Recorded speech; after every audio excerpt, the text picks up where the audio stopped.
quand Christian Berce m'a approché pour faire une expo au Bridge, j'ai bien aimé le concept du lieu, le fait qu'il ait envie, après avoir passé 15 ans à bien définir le périmètre de l'art brut, le fait qu'il ait envie de l'ouvrir et de le confronter à d'autres territoires de l'art, je trouvais ça hyper intéressant.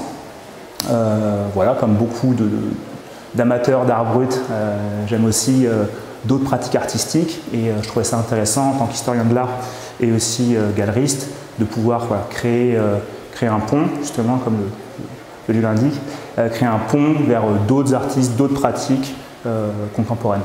Immédiatement, quand on a abordé l'idée d'organiser cette exposition, moi j'ai pensé tout de suite à Alicia McCarthy, c'est une artiste avec qui je travaille, une artiste que j'aime beaucoup, qui a tout un travail autour de l'abstraction, mais qui est elle-même un petit peu à la marge dans sa pratique.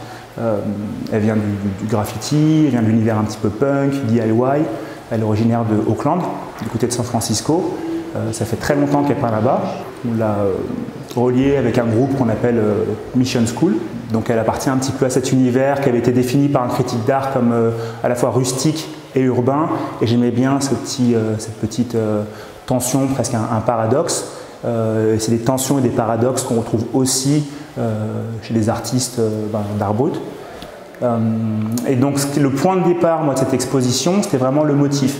C'était le fait que j'avais un petit peu senti chez les artistes comme Alicia McCarthy et aussi de manière très très récurrente dans les artistes d'art brut que j'aime bien, une tendance à aller se réfugier vers des motifs élémentaires, notamment la ligne. Et pas juste faire des lignes, mais de manière obsessive, où la ligne n'est pas juste là pour faire le contour d'un dessin, mais ça devient véritablement le sujet de l'œuvre.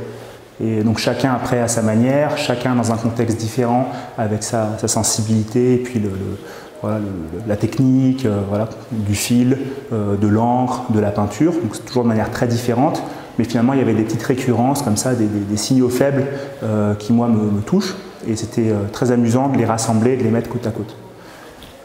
Après le challenge au moment de l'accrochage, après avoir sélectionné à la fois les artistes et leurs œuvres, c'était de les mettre côte à côte. Le point de départ de l'exposition, c'est l'idée de la répétition. Il ne faut pas que l'exposition soit elle-même répétitive, sinon c'est raté. Donc il fallait transformer cette répétition en rythme et essayer de faire coexister les œuvres sans qu'elles se marchent dessus, sans qu'elles viennent se parasiter. Elles ne sont pas exactement sur la même longueur d'onde. Donc là, c'était presque un truc lié, j'ai envie de faire un parallèle avec la musique. Il y a cette idée de créer une harmonie et de ne pas avoir quelque chose de dissonant.